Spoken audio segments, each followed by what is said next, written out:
So I was reading and thinking about something this morning that I don't know if it's a better fit for Fieldway or Step Zero, but it got me a little fired up.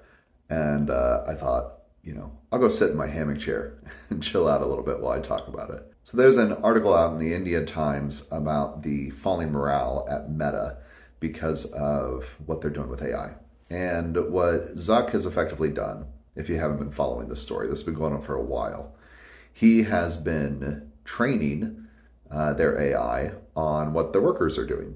So he's tracking what they're typing, he's tracking their mouse movements, all of their work, and it has been explicitly in order to train the AI so they can lay off thousands of people. I think like 8,000 now is the current plan. And this obviously is not new, this trend, this sort of AI washing of layoffs, but they're very explicit about it. This is a little bit different than saying, we've got to keep up, or there's an economic downturn or something like that, and they're blaming AI for it. Meta is very explicit of, we are training our people, or rather we're training our AI on our people. And as I was chatting with some people about it, it reminds me of the news from Atlassian that I think is similar but different. I don't know if it's more extreme or less, but like Atlassian's statement is, we're going to lay off a whole bunch of people so that we have salary savings, and then we're going to use that money to build AI, to invest in it. So for them, it's not even like we've got a great solution that we're going to bring, or we've already seen that we can, increase productivity per person, and because of that increase in productivity, we can cut people. It is, we are making a bet that with this salary savings, we can invest in AI to do better. I am currently writing a book titled What a Leader Owes Their Team. And this is grounded in contractual ethics. So I share that just to say this is something I'm thinking about a lot. I'm getting kind of like deep into this thought process around the duty of a good leader, like what their job is, what they should be doing. And for me, in my career, it has always been, as a leader, you take care of your team. You are there to grow and develop them, to invest in them, to protect their time and their focus, to provide direction. And if you take care of your team, they will do good work. That will help you grow your career. That will help grow the company. It will help the company be successful. And what I am seeing more than ever, and I've been doing this for over 20 years. So like, this isn't the first time I have seen people outsource their leadership to technology. Like, managers have been trying to do that forever. And since the invention of the spreadsheet, quantitative analysis of productivity, and then using that as a means and an excuse of firing people, like, that's been around for a long time. This outsource of decision making and ownership and the consequences for it. Because if you make a decision and it's the wrong decision, you got to take the blame. But if the spreadsheet said it, or something like that, like, we made the decision on a committee and the committee decided to do this, well, then nobody's really at fault if it goes poorly, right? Except thousands of people, now hundreds of thousands of people, are struggling to pay their grocery bills and pay their mortgage. Like, they have consequences. And so I get really fired up about leaders who, from my perspective, they are not doing the job of leadership. They are, they're doing something else. They're chasing the bottom line. They're looking for shareholder investment. They're looking for getting their bag. And the real ironic part is a bunch of companies that are going this route, their shares are actually down. Their companies are worth less than they were before. So not only have they done a poor job of leadership and taking care of their teams, but they haven't done a good job of taking care of their companies either, or their shareholders.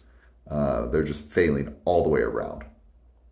There is something almost indefinable to what a person brings to the table, to their company, to their team, and it can't be replaced with AI. One of the things I was reflecting on this morning is that a company built in a certain way. So let's say you're Meta, right? You've built your company a certain way. You're building the social network, you're building all the software, all these tools, and you built it on top of these people.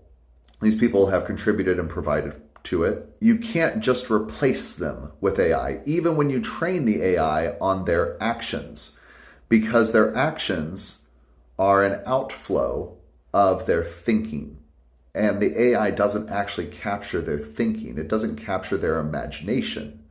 It doesn't capture their ethics and values and the soul that drives their work. AI doesn't reproduce that. And so I truly believe AI can increase productivity. In my own business, it's increased my productivity by about 8x so far. And I think that's going to continue to grow. But it's not replacing me. Like, my ability to identify and discern problems and to define and communicate them and to know what the right thing to build is and what the wrong thing to build is, like to know what not to do, AI doesn't do that. And you can use AI to enhance your current people and help them to do better, faster work, but you can't replace them with it. And I think Meta is going to experience that firsthand, as so many other companies have. So like, you know, there's some schadenfreude, like there's some hooray, their shares are going down and, oh, this has come back to bite them. But there are people affected. There are kids affected who now will have food insecurity and won't be able to engage in the activities they were, or get as good an education, or, you know, might have to move somewhere, and they lose their community and their friends. And it's because of these leaders who aren't doing their duty. They aren't doing the things that they're supposed to do. And I'm disappointed and frustrated in them. We can be better. We can do better. But we have to make that choice. And we have to do the work of becoming that better person.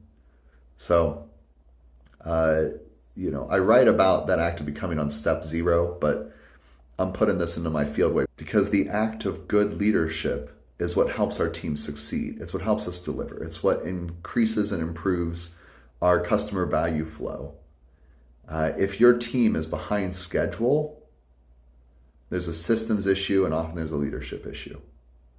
If you need to come up with a new strategy and go in a new direction, you got to have leaders to do that.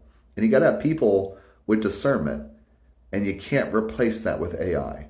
AI is not going to fix your delivery issues. It's not going to build your strategy for you. It's not going to come up with the creative solutions that you need to get where you need to go to succeed and win and pay people and pay yourself. Like, that's the thing I always find ironic about this is the leaders that are doing a bad job, they end up getting laid off too. They make these decisions that impact people so negatively, and then they end up losing too, but some people don't see that. So this is a bit of a rant. I don't know how much value rants have. I usually don't do rants, but this news out of Meta, the news out of Atlassian, the news out of Nike and Fiverr and everywhere else that's going down this path. It's the wrong direction, guys.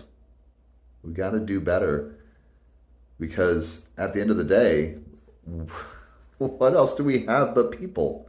What else actually matters beyond our families and our kids and the people we spend our lives with and our own souls? Like, what does our bank account, having an extra zero on it make a difference there? I know. Like, none of those people are probably watching this, but I got to put it out there because I want all of us to be thinking about it and thinking about how we can do better within our context, within our companies and our teams, and how we can learn what we need to learn in order to be a better leader.